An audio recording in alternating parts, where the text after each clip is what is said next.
DGN Vising, which interview is conducted by the man himself, Don Gotti Nash. You know what I'm saying? Much respect.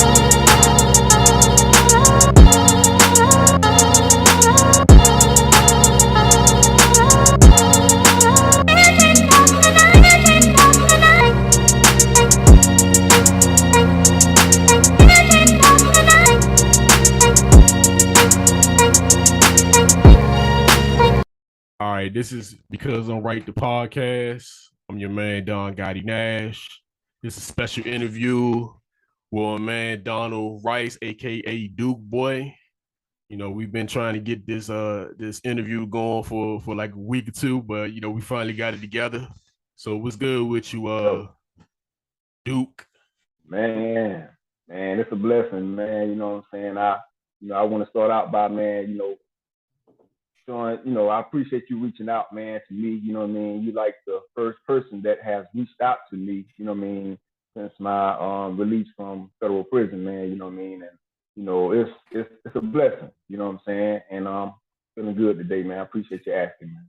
Yeah, nah, man. I see your hustle, man. I like I said, I respect hustle, man. Like, I started the that promotional group, the unlimited promotion and everything, because I'm trying to pull people together, promote people's stuff. Because I like, people making music. A lot of times people overlook, music and stuff, and like stuff that people got going on. And then if you get in some of these other groups, they give you limitations. You can't post this, you can't post that, they'll delete your stuff. So I said, man, I'm just gonna start a group where I can try it. But I mean, to a degree it works, but it ain't grow as much as I would. I think we can get like 10,000 people in there, 1,000 people. You know what I'm saying? Which I'm still trying to push it. We can promote. Because some people don't get the shine, man. You know what I'm saying? Like But nah, that's why I seen your hustle. I said, my man promoting them. I said, my man promoting the movie. Damn. Then you promoting it. Yeah. Then because I seen the movie first, and then I looked further into it. I'm like, damn, you got music too. You got music. My man, an author. Yeah. You know what I'm saying? So I respect that hustle, man. You know what I'm saying? Because it's just like, it's that stuff is being creative, man. It's actually it's a good thing to be creative. I make my music. I do my podcast. I like that, what I'm saying? I like that creative space, man, because sometimes it gets you away from like it keeps you going, man. Like I like being creative, man. So it seems like you're somebody that like to create, you know what I'm saying? But as you were saying, you said you said you was incarcerated, right? How long was you incarcerated, man? I was incarcerated, man, for 22 years for armed robbery and firearm offenses, man, in the federal prison system, in the penitentiary. And I was locked up in 1998, you know what I'm saying? And actually, I wasn't supposed to get nothing but 12 years to begin with, but the gun laws at that particular time was so jacked up where I was given an additional 25 years, but in 2020, the gun law changed, and I was able to, I had to become a jailhouse lawyer back there, man. I was fighting my case on my own, man. You know what I mean? And I helped a lot of guys get out of prison too, So that's what I did. And 2022, that's when I was able to get, rhythm in the court, and here I am today, So you got so when you get out? I got out on July the 2nd, 2021. Okay, so you've been out. Yeah, I got you. Yeah. Yeah, man. Yeah. So from 98 to 21, man, a lot has changed. You know what I'm saying, since that time, man. Yeah, a lot has changed, man. And I seen a video where you posted, man, a lot of misconceptions of being incarcerated, man. So what are some misconceptions of being incarcerated that that people have? Or a few of them, because you got a whole video, man. Y'all need to go check that out too. Dope content. For sure. YouTube, go there and subscribe. Yeah, man. So in the federal prison system, it's different from doing state time. It's a whole nother world. You know what I mean? And the misconceptions, is like people think that federal prison system is better, but it's not. You know what I mean? And like you were saying, you just pointed out with the video, there was just a few things that I was explaining, but a lot of things when it comes down to being incarcerated in federal prison, it's like you know, they've taken away so much, man. It's so bad where they don't even want you to have, like, when you go to the prison commissary, they don't want you to have like microwaves in your housing unit where you can warm up the food. You know what I mean? They don't want you to have. They took that away. They took the washers and dryers, washing machines and the dryers away. They took so much away from federal prisoners, man, prisoners, and they make it difficult. There's not a lot of programs inside of these federal prisons that can help you to make a positive transition to society. So what guys have to do is they have to get all of these. They have to have their families or to send them books in there where they can read up on certain things. You know what I'm saying? In order to learn how to whether you want to create a small business when you get out, whether you want to get your barber license, or you want to you have to have people on the outside that can really help you navigate and get the things that you actually need in order for when you touch down in society again, you'll be able to hit the ground running, on whatever business ventures, that you choose to pursue.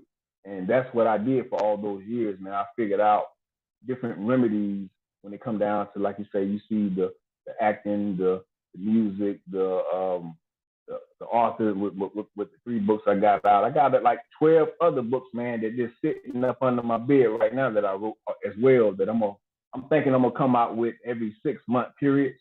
Yeah. And I'm just gonna continue to push, man. You wrote a lot of you wrote those while you was incarcerated, or you wrote some stuff when you was out? No, I haven't wrote nothing since I've been out. Everything was written when I was incarcerated. Wow. And the crazy thing about it, man, is I wrote all these books when I was in solitary confinement, because the first 10 years of my prison sentence, I got in trouble a lot. But even when I was in lockup, I chose to use my time wisely, you know what I mean? And sometimes, you have to get to yourself to find yourself and to find your creativity, you know what I'm saying? Right. And that's what I did, So that's where a lot of that was fueled and came from, when I was alone and I start thinking, but you came off firing, man. You came off firing, man, because a lot of people that get locked up, they say they creativity is kind of, they lose it, you know what I'm saying? But it's like you came out and then you actually putting it, and see, that's another thing, when somebody have a plan or they got things in their head, you actually you getting it out, you know what I'm saying? Like, you able to get a lot of those thoughts out, which is great, man. Like, I commend you for that, being able to do all that stuff and have all that stuff written, man. Like, hey, I commend you for that, man. I appreciate it. I appreciate that. That's love. That's what's up, man. So, I mean, that was a question I was going to ask you what all you got going on, but we already kind of discussed a lot of the stuff you got going on. So, as far as the music, man, how long you been making music, man? On and off, man. Me and my partner that I be making music with, man, we was like 13, 14 years old, just running the streets, man. We used to just freestyle all the time, man. We used to put remember the old the old boxes? We used to put them together with the old tape players, man, and we used to just put them together. And one radio would play the music, and we'd have the other one recording. You know what I'm saying? Right. And we'll just rap inside of the other box, and we used to make our own little music, man. Just and that's how it started, man. You know what I mean? And then it led up to I had a cousin that had his own little studio. We used to go there sometime, and record, a song here, a song there. But we never got serious with it because we was running the streets and we wasn't serious about it. But, from 13, 14, we was rapping. But and I didn't plan on coming out here rapping, man. Be honest with you, man. But my partner, Grimy Jones, that's my rap partner. We've been best friends since kindergarten. You know what I'm saying? Right. And we've been, we was roommates before I got out of prison. You know what I'm saying? But he went home before I got home, and I told him, I said, man, I'm done with that rapping stuff, man. But he was telling me, I got the hookup, man. We can get linked up. We can do this and do that. And I'm like, man, I'm done, man. You know what I'm saying? But I thought about it. I got out here and I got a nephew, you know what I mean, by the name of Day on the Beach. He's a rapper. He does videos and stuff like that too, man. And shout out to him. So I they talked me into it, man, and I just started rapping and making a couple of videos here and there. So I just said, man, let me go ahead and if I still got it, I don't want to waste talent. You know what I mean? Right. If it's still there, you know what I'm saying? And my style is a little bit different from how guys rap today, but I'm not concerned about that. I just try to do me, give the people what I have, man, and keep it moving. Yeah, man. Yeah, nah, that's what's up, man. Like, hey, I rap. I've been making music since 10, and but I actually just started putting my stuff, like even my beats and stuff. I just started. That's my like these albums I just released.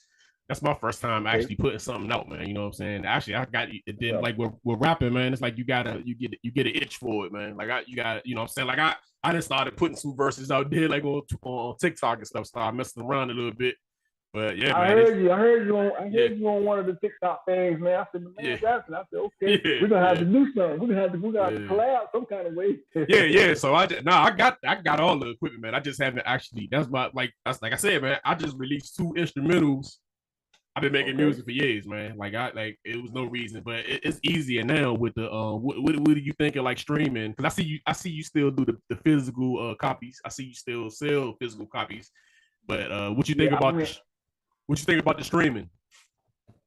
What I think about the streaming is like I put 5 songs on the streaming, right? Yeah. And just to see what it does, and I got so many. I forget what the number is. I have to look at it again, but I got paid 8 cents, man. I got 8 cents, right? Right. But it's like my thing is you have to get so many millions of streams in order to actually make some money. So that was one of the reasons why I was like, let me go old school for a quick second. And this is like my 3rd album as far as with the CD that you're seeing. You know what I mean? The Life, which is the name of the album, is The Life of a Raw Dog. Right. And that consists of me and my rap buddy, Granny Jones, and Duke Boi, myself. So, I just felt like, man, let me go old school and try to get a little money at the same time for my talent. Yeah. But like I said, I tried 1 album streaming.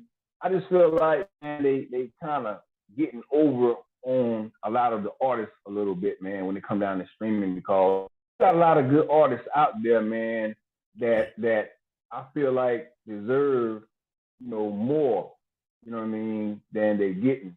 And some artists are getting overlooked, you know what I mean, because of the way the algorithm, you know what I'm saying, is, you know what I mean? So you have to sound a certain kind of way nowadays, as opposed to back in the 90s, you had all these different rappers from the east to the west coast to down south that sounded different, you know what I mean? And all of them, most of all of the rappers, they was known for their own independent sound, you know what I mean? Right. But now it's a little bit different, you know what I mean? And so it's like, we have to either we try to sound like, most other rappers, or we try to sound like ourselves and just get overlooked, or, so that's where I'm at with the streaming, man. And I don't want to put all my music on the streaming. And I have, when you see DukeBoiMusic.com, that's my own little web page. Yeah. When I put my own music and videos on there as well. See, what I like about it is, and I get your argument with that, but see, I like about it is I can get my music anywhere, you know what I'm saying, quick. Yeah. It's like a, and then I'm not going, I mean, I might not be able to hustle as much, with the CD. So it's like that it's kind of like a timing thing, like, because you gotta hustle that shit. Like if you go sell it, you gotta hustle. You gotta have the hustle to sell it. So it's like you no point in printing the CDs if you ain't gonna try to sell them. You know what I'm saying? So I like, for me, I mean, I'm not sure what's the money that's in the rap game. I mean, I know it's money there, but again, you gotta be able to do what they doing, the youngest, man. It's like it's always probably a young man's game, because I think we could our era or generation, we could play, but the music's still out there. Like the stuff that we like, it's still there. We don't support it, so it's like I just think we talk a lot. You know what I'm saying about, yeah, man, it ain't this, it ain't that. Hey, it's all type of music out here for everybody, man. At the end of the day, man, your youngest gonna have their music. You're gonna have your music. It's artists that still, it's people that still tour. And if you go to some of them tours that you grew up off with, man, like I went to a Bone Thugs concert, man. I had the greatest motherfucking time of my life, man. You know what I'm saying? And this was, recently. So it's like, I went to a Bone. Okay. I went to a Bone joint probably. I mean, it's been a few years. Like, I think it was like 16 to 17, 2016, 17. Right. It was.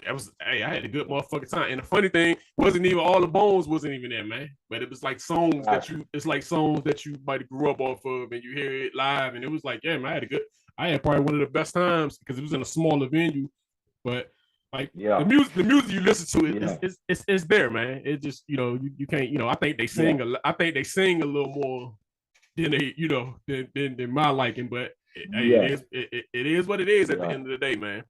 So let me play one of your. Let me play one of your tracks right quick. All right, for sure. You will probably have to send me the name of it, because I don't. Yeah, you just sent me the. So let me. Okay, I'll let you know.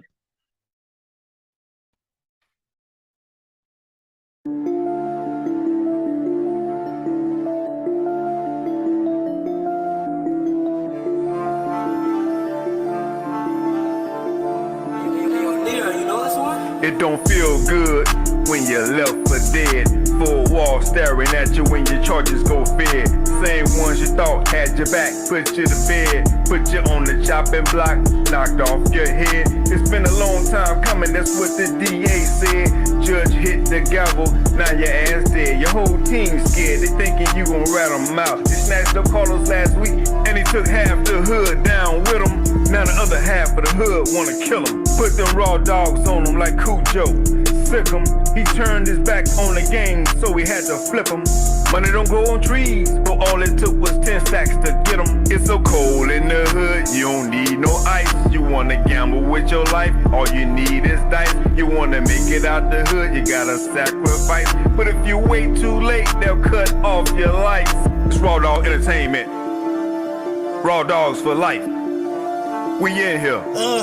Raw dog, we done built into a company, but in reality, the feds be our enemies. They wanna lock us for conspiracy. They wanna see a nigga locked down in the penitentiary. But nah, I'm bucking and I got my dogs with me. My rhyming around in town, thinking about my niggas 6 feet deep. Streets ain't where it seem when you knee deep in the system. Joke when I was broke, not no commissary. Shit got scary, niggas was victims. I rock them with a lock in the sock, and I crack like on the streets, and I peel back niggas flock. I know it sound petty, but fuck you hoes, they ain't roll with me. The bitch behind them fences, I'm cut throat from Sparkle City. Most CEOs act like holding a nigga behind those. Trip, they bet not slip, cause they be twisted, bleeding on the floor. Federal penitentiary, nigga, lifespan is zero. Niggas don't even know you, give that info from the door. Protect your life, hand me your knife, I ain't think twice. Compound all my surroundings in the gun tower, snipers, redneck with rifles, niggas disrespectful and trifling. Bitch wasn't right, oh yeah, motherfucker Joe Biden. Mission is still fighting, but my nigga, I'm gon' win. Trump got out the office, now they make America slaves again. Salute to Trump, I got my double barrel pump. About to run up in that White House, leave everything in slump. Camilla off in the trunk, bitch smelling like a skunk. Fuck the feds, I ain't scared, I ain't going out like no pump. Raw dog ain't what you want, and then we scrap, we want that phone hole. They say got rock too fast, now your bitch ass is think slow. That's the cash, get your ass blasted in your body stash. Nigga on game bang, pussy niggas just don't make me mad. That should be mine in due time if you cross the line. Bending cap with ski mask, my hand is a chrome 9. Bullets be flying, all bitch niggas just living lies. I'm chalk in the water, I smell blood, that ass is mine. Yeah, raw dog, nigga. Rest in peace, my nigga Roscoe. See you on the other side, nigga. Yeah, most definitely. All right. Yeah, what was the name of that? What was the name of that track? I mean, it's raw dogs for life, right? You know what I'm saying? And so what? That's the first song on that CD. You know what I'm saying? On the raw dog, the life of a raw dog.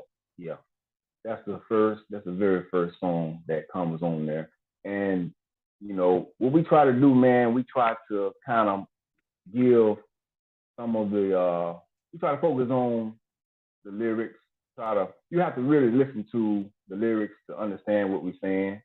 You know what I mean? As opposed to having we don't have a lot of catchy lines. You know what I mean? Yeah. But we try to just we give you stories, man, and it's reality. A lot of it got a lot of truth to it. We've been through what we've been through. You know what I mean? And so that's like I said, that's me. The first verse is me, Duke Boi, and the second verse is Grimy Jones. You know what I mean? My rap buddy. So but that's what it is, man. The Life of a Raw Dog. That's the album. That's the very first song on the album. Yeah, that's all hard, man. Yeah, that's all hard. Yeah, I appreciate it, man. Definitely appreciate it. But so do you think it's so for rappers, you think it's an age limit on rapping, or rapping is just it's what it is? See, I personally I don't think it's one. It used to be one. You used to think a rapper was done in his 30s, you know what I'm saying? But it's like it didn't change, you know what I'm saying? But yeah, man, because it's like you rapping in your head. If you can do it, you can do it. You know what I'm saying? Man, like shouldn't be no age or anything, man. If an NBA player 45 and you still can go out there still got it. You can box, you still got it. Yeah, and I think what rapping is one of the ones where it's the voice. It's the voice and what you got in your mind, you know what I'm saying? So it ain't I mean, rapping ain't a physical thing, so it should never, just like they say with the a lot of times you hear this, the rock and roll people, they don't put no age on that. They don't put no age on them guys, man. Like they get the rock to the casket, man. But I guess with hip hop, they kind of it's a little they try to put an age on it, it's a little bit. But I agree. Yeah, but I don't think agree. I think it's changed throughout, through the years. Like, with Jay-Z and them, and like people still rapping. It's like at this point, it ain't no, I think it's changed. I think it's changing, man. But I just think us, we should support it more. You know what I'm saying? Like, maybe they should create another category or something like that. But we should support it more. I mean, we still rapping, man. I still like to hear hardcore beats, hardcore run. I still like that, man. Like, I still like to hear that, man. Like, I'm a fiend for that, man. I like to hear that hardcore shit, man. I love it. That's what's up. So also, man. Man, you got the motivational thing on too. You be doing the motivational. I seen that. I was like, damn, man, got another. So you be going to schools and stuff and speaking, and like, what got you into that? Well, that was something that I thought about, man, early on in the early 2000s when I was incarcerated too. Right before, that's what motivated me to write. I got a children's book called The Bird Who Could Not Fly. Mm-hmm. And, I wrote that book, man. And that book, I was inspired by this, also by this 12-year-old girl. She was from Lancaster, South Carolina. Yeah. And I seen her write her own little children's book, man. She hand wrote her little drawings that connects to the story. It's like a little short story. Yeah. And, that's where it all started at, man. And I was motivated, you know what I mean? And I was like, you know what? When I get out, you know what I'm saying? I'm going to try to, create something for the teens, or go to, wherever I can go, the schools, wherever I'm accepted at, in order to speak to the teens, to try to give my story, to try to steer the teens in a positive direction. Because I remember when I was young growing up, I remember they used to have guys coming to our schools, and I went to Mary H. Wright Elementary School at that time. And when you had officers that used to bring prisoners from prison and used to talk to us, and a lot of us thought it was funny, and we didn't take it serious. We was young teens, and we just was like, yeah, all right, whatever. So, but I said, man, I want to do something a little bit different, but something that's going to be effective where people can actually listen and learn from my mistakes. And, you know, I've been getting a lot of positive feedback from a lot of organizations, nonprofit organizations, churches, different people that they respect what I'm doing because it's not a lot of people in my area that's been through what I've been through that's willing to step out there, you know, on the line like that in order to speak, you know, be a guest speaker at these places, man. That's, you know, because these teams, man, for the most part, it's a lot of teams that they want better, man. You know what I mean? But they sometimes they be needing a little bit of push. You know what I mean? They need to hear the right words. They need to see somebody that's been through some of the struggles that they currently going through. You know what I'm saying? So, like I say, man, it's a lot of in my area, Spartanburg, South Carolina. You know, I have a guy that runs a program called From Boys to Men, and the director that's over it, his name is Chico. He preferred to be called Chico. When I talked to him on the phone, he was like, "Nah, man, just call me Chico." So, Chico, man, I respect what y'all doing, what you're doing, and your crew down there, man. And then you have Wanda Cheek, former director of T.K. Gregg Recreational Youth Center. You know, they welcomed me to their school up there at Cleveland Academy School, and I spoke to the teams there. And it's an ongoing process, man. I'm just trying to navigate through these troubled waters to reach them. You know, I might not reach all of them, but I'll be able to reach as many as I can, and I'll just post them on YouTube and try to just, you know, raise the awareness, man, so people can, you know, latch on to it. Yeah. You know what I'm saying? So, but you see this on the screen? Yeah, Duke's short stories. That's my short story book right there. That's what's up, man. Yeah, that's the kid book right there. Yeah, man. The bird who could not fly. Yeah, man. Anybody out there, man, y'all need to go support Donald T. Rice, man, aka Duke Boi. Support him, man. Books, author, motivational speaker, man. This dude, everything, man. Everything. Y'all. And Cream of the Crop, man. I heard a track. I heard a track from Cream of the Crop. I mean, I was just looking at stuff online. It was a dope job. I can't even think of the name of it, man. It was maybe it was your cousin or your nephew or something. That joint was hard. Me and my nephew. It was one of them tracks I heard. I was like, "Dang, this joint is dope." I can't think of the name of the track though. I can't think of the name of it, but I heard it. I was like, yeah, because I was able to find that on like YouTube. So the track that was on it, yeah, I think it's your nephew maybe.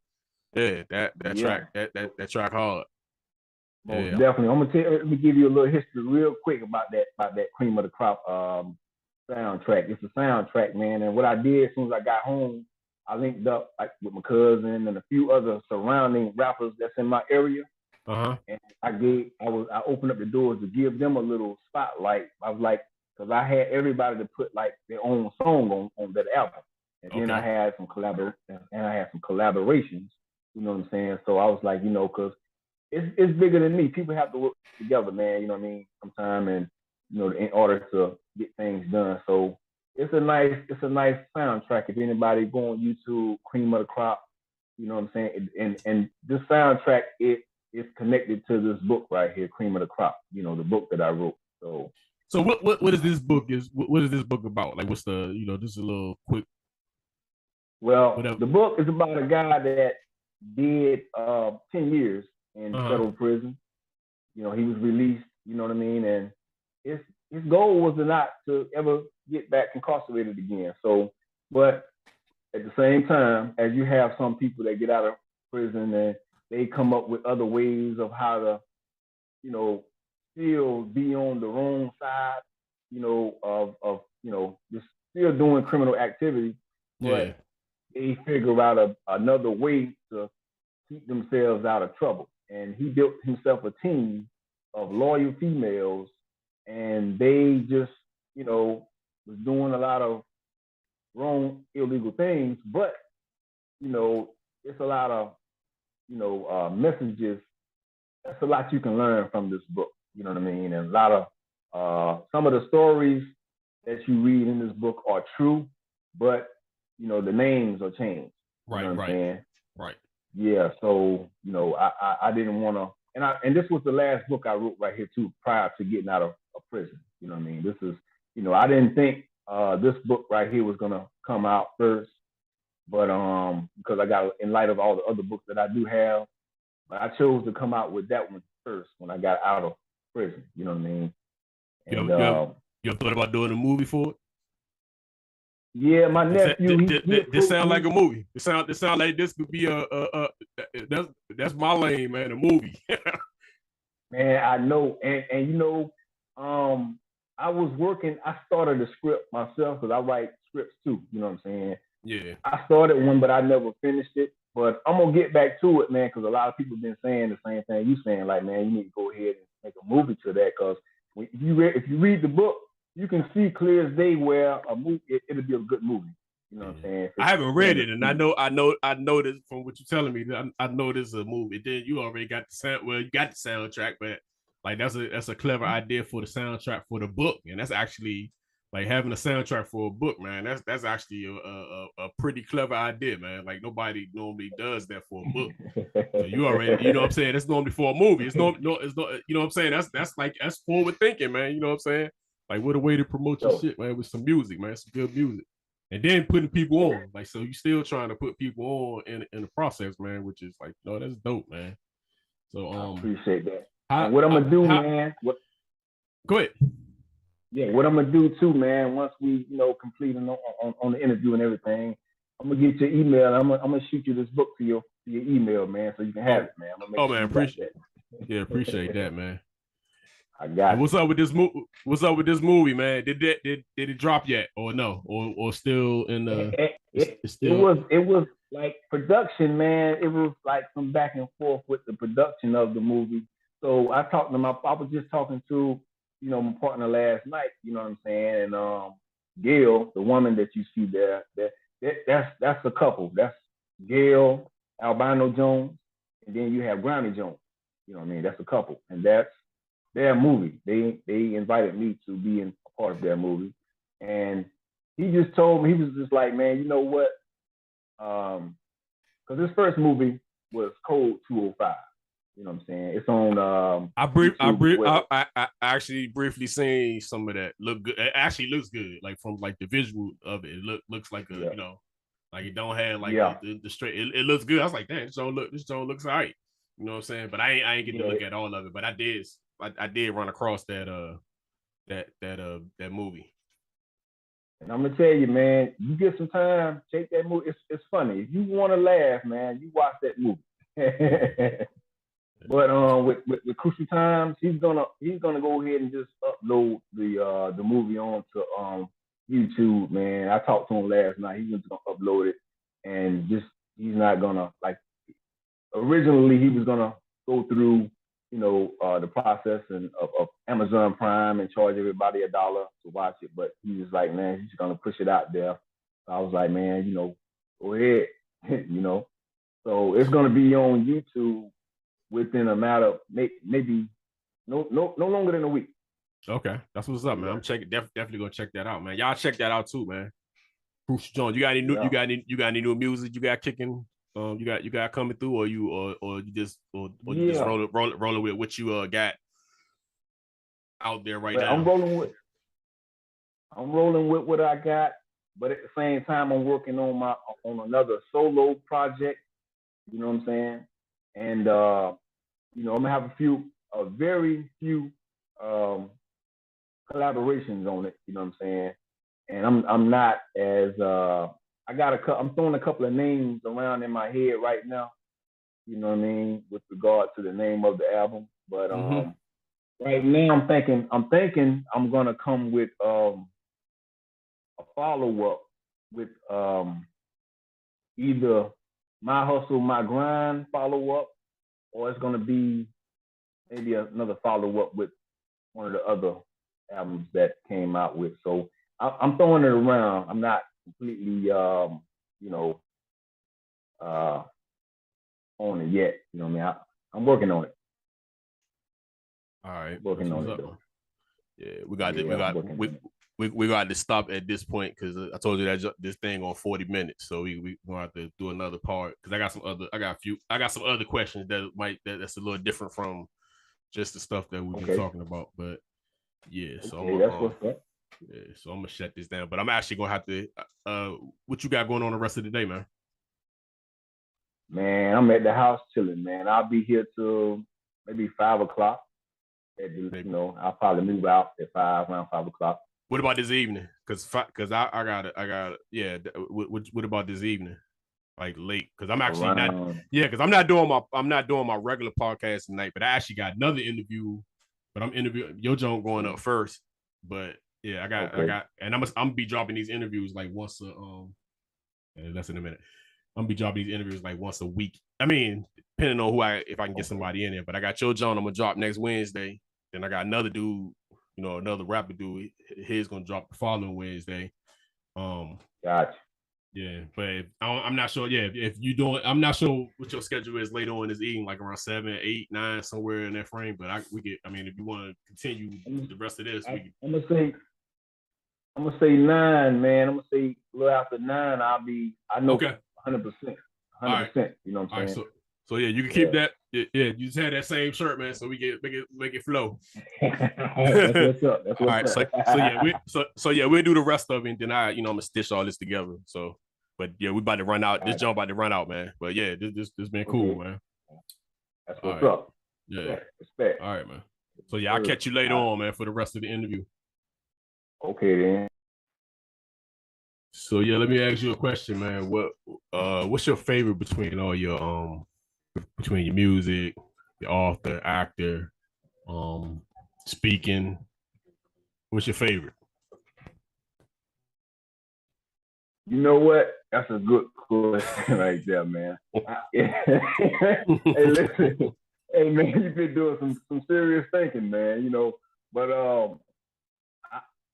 have a passion for all of it, man. You know what I'm saying? My favorite would have been, if you would have asked me that question years and years and years ago prior to incarceration, I would have said rapping. You know what I'm saying? Yeah. But my favorite, I'm gonna say my favorite now is, speaking, being a guest speaker to the youth, because it's not just me, it's me extending myself to, the next generation, man. You know what I'm saying? Because it's bigger than me. I realize that, things is bigger than me, man. And as we move forward into the future, we have to allow, the next generation to, get in position and move things forward. You know what I'm saying?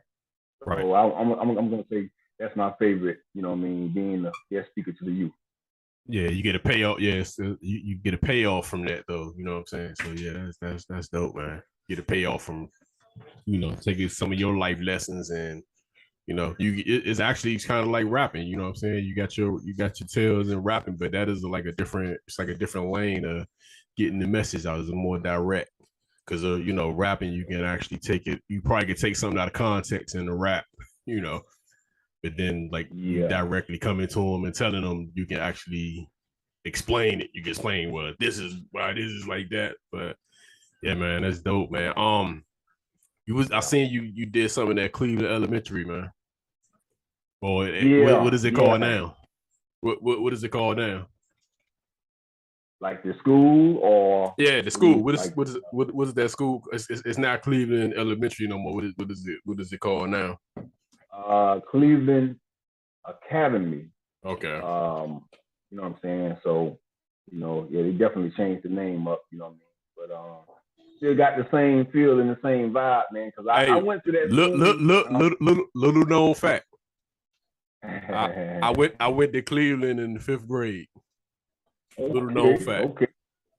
Yeah, I went there. I went there. I went there in the 5th grade. I actually I'm from DC. I mean, it's where I live at now. And when I moved in Spartanburg, and I went to Cleveland for the 5th grade. And man, it was a different environment down there, man. They gave me hell that year, man. Yeah, they gave me hell that year, man. No, I wasn't really Yeah. acting up. It just was Okay. different. It just was different. You know what I'm saying? It just was a different, it just Yeah. was a different environment. But yeah, man, that's why when I seen you spoke there, I was like, man, that was my. We might have crossed paths before, Yeah. man. But believe it or not, man, I can't even say we did. I mean, because I mean, my family down there, so that's how that's probably part of the connection to how we probably cross paths on the because a lot of people that are probably your friends are my friends, so it's like, Yeah. Exactly. Yeah. man. Yeah. Old Cleveland. Yeah. Cleveland Elementary, man. That was, used to be around Cleveland Park back at that time. Yeah, I used to go down there. Let's go to Cleveland Park, the little stroll. I remember this little stroll they used to have, on a Sunday, everybody. You know what I'm saying? Everybody else said, "Oh yeah."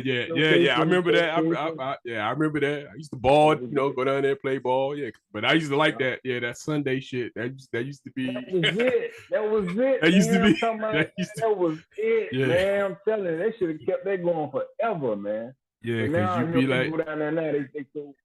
Oh, y'all wilding out down there, man. Yeah, it's out of control now, man. People, they doing a lot of wild stuff around here, man. But it's kind of crazy. But it's like, you have people, man, the elders and certain people in the community, man, the community activists. They be trying to stir people, the best way they can, but they can only do so much. You know what I'm saying? It takes a community, man, to kind of stir people, the youth, in the right direction, man. But even then, people still gonna make their own choices, and they're gonna make a lot of bad decisions. You know what I'm saying? Yeah. But now at Cleveland, yeah. Go ahead. Go ahead. No, go ahead. Yeah, what you about to say about Cleveland? Now I was just gonna say about Cleveland Park. You know what I mean? Now it's like a lot of families go down there now and just throw little cookouts on Sundays and stuff like that. They, it ain't like the cars doing their thing no more. So it's definitely a different feel now. Yeah, man, them some good times, man. I ain't even gonna front, man. I had good times down south, man. You know what I'm saying? I had some great times down there. Straight up.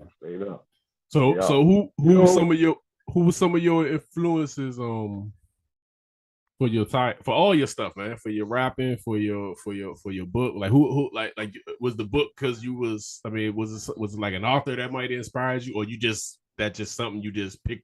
You just like was trying to get some of your thoughts out and you just started writing. Like what made you, Yeah, I was reading a lot of urban novels, man, and I was like, man, you know what, I'm gonna try to write my own, little novel book or whatever. And the first book I wrote, man, like I said, I was in solitary confinement. So my guy, he was from New York, man, you know what I'm saying? And he was like, we were sellers. He was like, man, he read it. He's like, man, you can't publish that, man. I was like, why? He's like, man, that's garbage, man. Oh, he said it was garbage. Yeah, my first book. So that's a book called, I never published it. It's the first book I ever wrote. And it's called Real With It, right? And, as I look back on, what I'm saying, my writing, he was right. It was some garbage, man, because I didn't have I didn't know what I was doing, man. I was just trying to, jot some stuff down. The stuff wasn't adding up. But, that's probably a book that I probably never published. I still got it, but called Real With It. But it was like I was actually, the Donald Goins. I was inspired by Donald Goins, his writing. I was inspired by all of the people that you have. What's his name? A lot of the African American authors, man. I was inspired by a lot of them. You know what I'm saying? And at that time, you had Vicky Stringer. She was one of the main publishers of urban fiction. You know what I'm saying? Yeah. It was a lot of people, man. That was, even baby, man. You know what I'm saying? From Cash Money. He came up with his own little publishing company. You know what I'm saying? I sent him a little letter trying to, get, published, but things didn't work out. But it was a process, man, that I had to, learn I had to learn how to write. You know what I mean? I had to get books in that show you how to write, how to format, how to, edit your book. I had to do a lot of hands-on myself. You know what I mean? And it helped to cut down on the cost too, because I was trying to write a lot of letters to a lot of commercial publishing companies, and they wouldn't let me in, man, because it's like they only have a certain area of topics that they let off the zen at that particular time. So I was like, all right. So I held on to my material for years and years and years, but I just kept writing and writing and writing, and I got better and I got more seasoned at it. And I was like, you know what? It was. I felt that it was close time for me to come home. You know what I mean? And I said, 2020, Trump passed that gun law, and then I was able to wiggle up out of there. But it was like it was deep, man. I wrote all my material in solitary confinement, man. When it come down to, like I said, I write poetry. I got a lot of fiction material. I got stuff about aliens that I wrote about. You know what I mean? Different things, man. I just try to jump outside of my own little way of thinking and I just go with it, man. Go with the flow, and it always turned out right. I'll never know how the end or the story is going to be. You know what I'm saying? I just have the idea in the beginning, and I just start writing. Go with it. I just go with the flow, man. You know what I'm saying? But it's my passion. It's one of my passions, man. I really, really enjoy writing. Yeah, that's that creativity, man. You got to get it out. And see, the thing about stuff like the type of stuff that you're doing, man, you can do that stuff forever, man. You can write. You gonna be writing till you out of here, man. Like you go, you can keep doing it because you can keep, and then you can keep challenging your mind. You know what I'm saying? And, keep yourself flowing, man, and getting that stuff out. Like that's good, man. Because some people, like you said, you keep your stuff to yourself. Like even myself, keep my stuff to myself. But you get it out there, man. Get it out there, and that's the good thing about like technology nowadays. You can get you got your book out, and maybe 20 years ago, you probably would have been discouraged because wouldn't have been an easy way to put it out. It's like you probably would have had to go through those avenues. Like, but it's so much different stuff now. It's like even with music, like it's so much stuff that you can do now that you couldn't do. Like when we used to make music back in the day. Like we would make it and it would be fun, but it was like it ain't going nowhere unless you ain't going nowhere. Yeah, unless you can get somebody to do it. But yeah, man, it's dope. And I'm gonna tell you, let me say this right here. Yeah. Remember when Trump gave out those stimulus checks? It was like $1,200 on one, and it was $600 on another one. Remember that? They gave everybody the little stimulus checks. And I took that money, man. And when I got out, I used that money to, create and open my own little publishing company. My publishing company, the name of it is Alpha and Omega Publishing. And it's a self-publishing company, you know what I'm saying? And I had to get it, registered, you know what I mean? And had to get all the necessary documentation done. And I used that money that they gave us on that stimulus, man, to do that. You know what I'm saying? And use it for a great cause, man. Exactly. You know what I'm saying? So I was like, all right, let me go ahead and, make something happen business-wise with this money, man, instead of just blowing it, going to the commissary and, doing all the little, stuff that really wasn't gonna make me prosper in no kind of way. But that's what I did, man, and it's a beautiful thing to be able to, put your own books out, without waiting on another commercial publishing company. A lot of guys that I knew, you know what I'm saying, they dealt with a lot of people that gaffled them out of their money and all of that kind of stuff, you know what I'm saying? And it just was a crazy situation. I try to learn from their mistakes and not go through that, you know what I mean? So, and I use that also to help some of the men that I left behind in the federal prison system to publish their books. You know what I'm saying? I helped them publish their books as well because, like I said, it's still kind of when you out here, it's a lot easier, you know what I'm saying, to get stuff done as opposed to when you behind those walls and you're trying to go through those other commercial publishing companies, you know what I mean? But self-publishing companies, you just pay for the services that you need, whether it's getting your book, like I say, getting it typed up, getting it copywritten, you know, getting the editing process done, getting the cover of the book taken care of. It's different processes that, and every process has a monetary amount attached to it, but it's not that hard. You know, me, all I be needing, you know what I'm saying, is I have other people that will put everything together for me, you know what I'm saying? Yeah. And I just pay them a small monetary fee, you know, like I can take $600 and publish the book, like within 30 to 60 days, like that easy. You know what I'm saying? But yeah, it's a good thing, man, to be able to, you know, push your creativity out there, you know what I mean? And that's what it is, man. Yeah, what it is though. That's what's up, man. So what I was about to ask.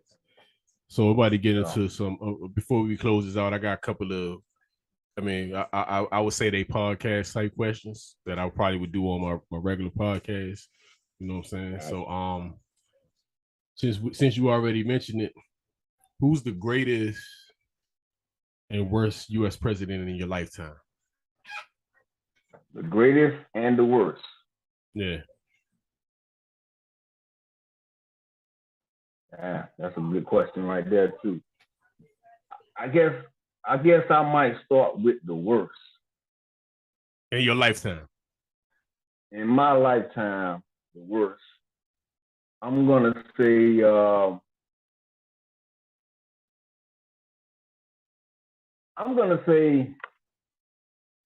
man,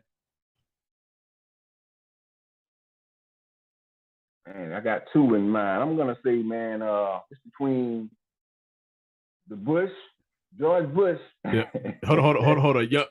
Young Bush or Big Bush? The young Bush. Yeah. Hey, dude.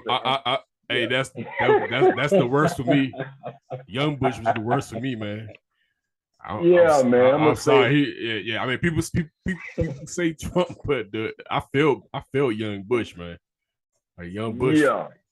Young Bush touched my pockets. He touched my pockets. He was terrible. Then he was just terrible. A lot of people, they don't forgot about him, but man. No, he was terrible, dude. Yeah. Forget, I mean, he didn't kind of won people over because Trump talks a lot, so people hate him. Like Trump from pro wrestling and shit. Like he a good heel, so he made people hate him. But them Bushes was the worst, man. Man, I'm telling you, man. Yeah, for sure. So, and you say the greatest one as far as like which one I would say that I like the most? Is that what you mean? Like or the best to you? I mean, what do you might? I mean, shit. Trump. Hey, Trump got you out. Shit. yeah, he definitely did. But I can't just go off of that. You can't. You know what I'm saying? But like I said, I'm definitely appreciative, you know what I'm saying, for him for passing that First Step Act, you know what I'm saying, that allowed the stacking of those gun cases to be deceased, you know what I'm saying, because like I said, once again, I was only supposed to die 12 years to begin with, but I ended up with 39 years. Wow. You know what I'm saying? Yeah, in the process, you know what I mean? So, and you ain't even so you ain't even supposed to be out this jump. You know what I'm saying? Like I mean, based off of what, because down there they don't be playing, man. Like they go hard down. Like they, they do. Right, they do. Right, yeah, right. Yeah, so you're not even supposed to be out this jump. So you out here, you making it work. Like you ain't even like you coming out no bullshit, right? Like you just going at it. Man, I see the hunger, man. I see the hunger. Yeah. And you know, man, I used to when I was incarcerated, man, a lot of your homeboys from DC, man, shout out to them, man. They they helped me. They taught me so many boxing techniques, man, and lessons, man. Up in there, we used to get in the ring, man, and spar, man, like every single day, man. We used to be doing it, man. So, you know, got some good homies up in there, man, from Philly and from DC. You know what I'm saying? Up in those federal prisons, man. You know what I'm saying? I just want to throw that out there so you know what I'm saying. But yeah, that's what's up, man. Good men up in there. Yeah. Yes, sir. If you could give advice to your younger self, what would that be, man? Be patient, be humble. You know what I'm saying? Put God first. And that's pretty much it, man. You know what I'm saying? Be patient, be humble, put God first, man, my younger self. And your younger self probably, your younger self probably like, man, get the fuck out of here, man. Hear that shit, man. Yeah. You know what I'm saying? Yeah. You probably like, I ain't trying to hear that. Yeah, you probably like, I ain't trying to hear that shit, man. Yeah. You know, man, none of it. You know what I'm saying? So it's like, you know, I was hard-headed. I wouldn't listen to nobody. I was closed-minded. You know what I'm saying? I was lost. You know, I knew everything. But think about it, man. Some shit that happens to you might be the reason you might be still alive or something, man. You know, you never know how you would have kept going if something then slowed you down. You know what I'm saying? Like, could have been like, I mean, you just don't know. I mean, you know, that could have been why the reason you still here, man. Even though you had to go through it, you know. Yeah. You look like you came out on the good side of it, man. You know, which is good. Because some people can come back bitter, but you looking like you just trying to, you know, enjoy the labors of life, man. That's it, man. That's it. Yeah. And you know, a lot of guys, homeboys that I had back, you know, a lot of them died, you know what I mean, because they was living that lifestyle. They died in the process. Some of them, like I say, man, it just, like you said, and I recognize that, man. I appreciate it, you know what I mean, because I feel like, you know, it could have been way worse than it turned out to be. And like I said, I look at my situation like I was being nurtured inside a womb. Like, you know, when we in our mother's womb, we're being nurtured, we're being cared for, we're being protected, we're getting everything we need before it's time for us to be kicked out of our mother's womb to get everything to just link up with life. You know what I'm saying? You know, so that's how I look, and I say, all right, let me get everything I need. That's why I was able to, you know, learn and gain and grow and mature. And I see life different. Life is so precious, man. You know what I'm saying? That sometimes we don't look at life as being as precious as it is, man. But life is precious, man. Without it, you know what I mean? You know, we don't have nothing. You know what I'm saying? So, you know, yeah. All right, man. I got two more questions for you, man. These are tough questions too, man. Nah, they tough, but they not bad. They not bad. So they kind of fun questions, man. So you're a rapper. Okay. Let me get your top 5 rappers, man, in order, man. From top 5, man. Man, I love that. Tupac, man. That's my number one. Start from the bottom. So you already gave me your top. Who's your 5? So Tupac, your 1. Yeah, who is your 5? And go backwards. But we already got your number 1. But we can. Okay. All right, number 5, man. I'm gonna say Jadakiss number 5.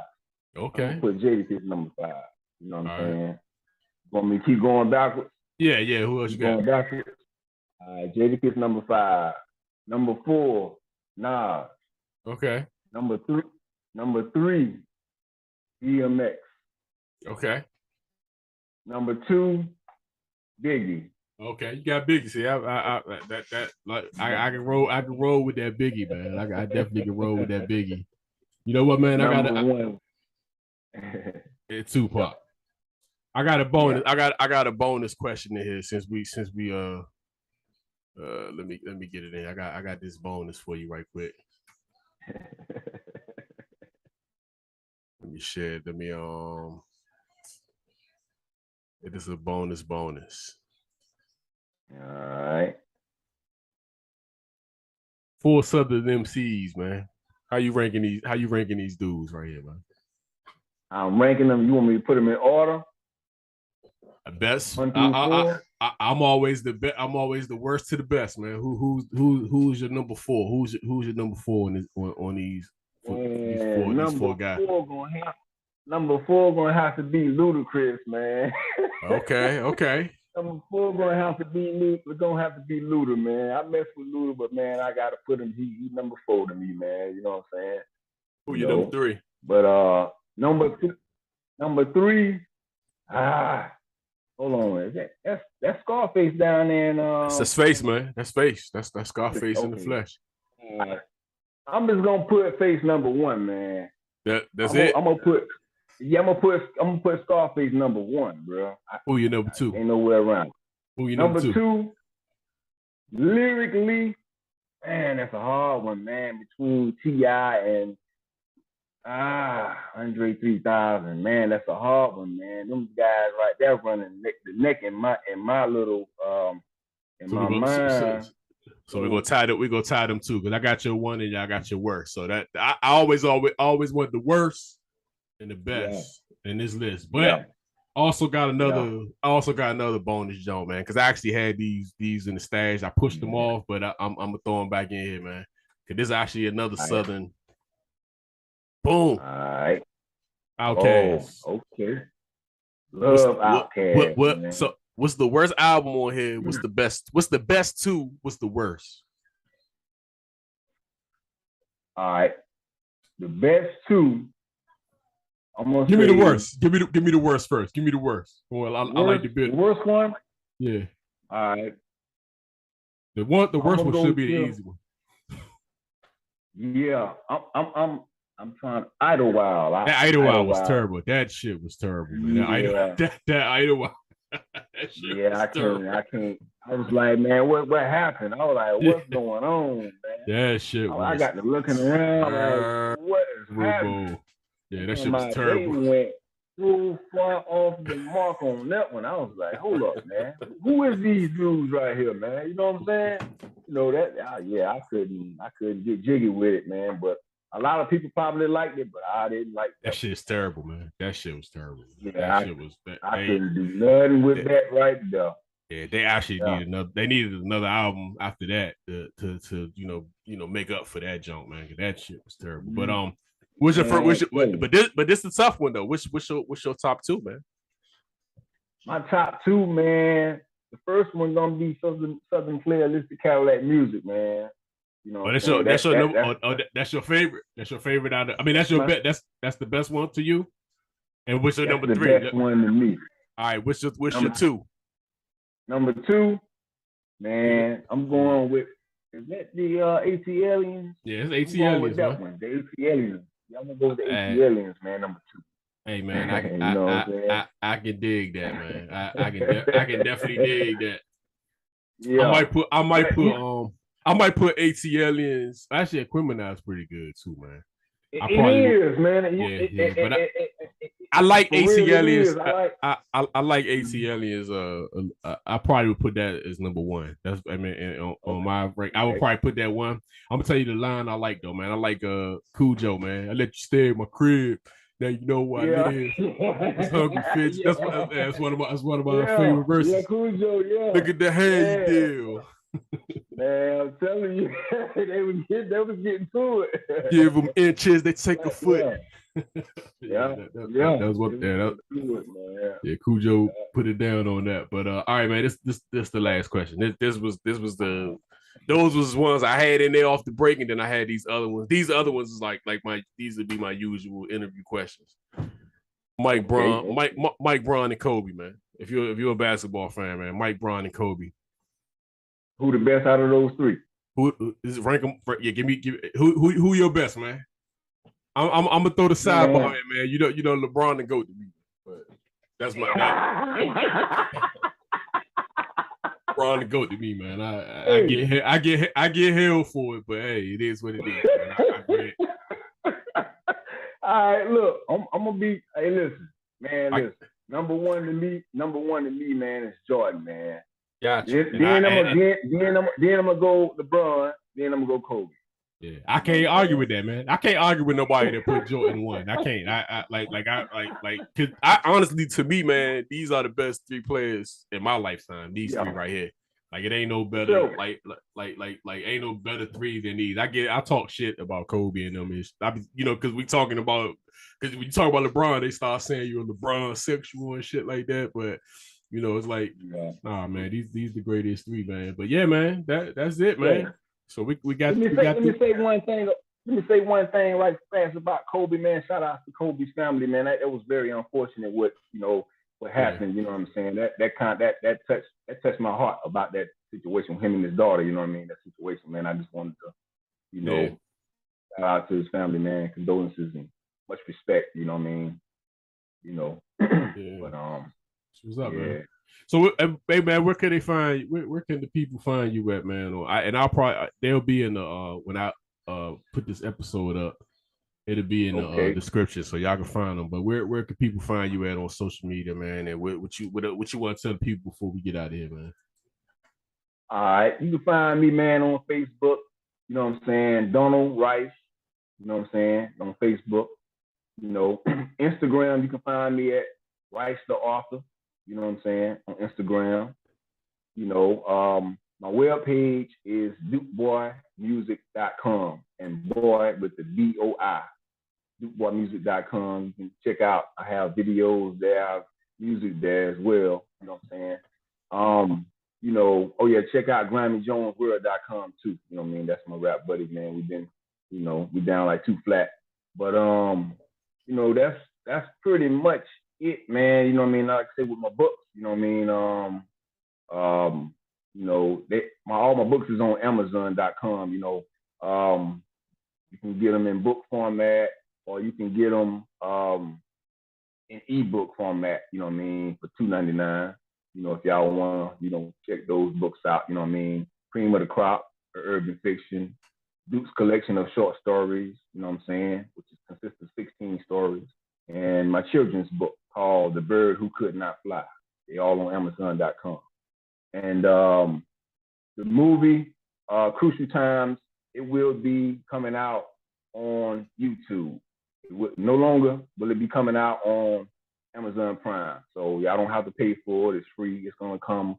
It's gonna be premiered one day next week. 100% sure. What's up, man? What's up? Y'all check it out, man. Yeah. Man, appreciate you on the interview, man. It took a little while, but we finally, we got it through, man. Yeah. You know what I'm saying? We got it together, man. So y'all go check out Donald Rice, man. Duke Boi. Go ahead. What you about to say? Appreciate you reaching out too, man. That's love from the heart. Yeah, man. No problem, man. Hey, man. Anytime. I know you might got some connection issues with my other program, but yeah, if you ever try and jump on the podcast, hey, man,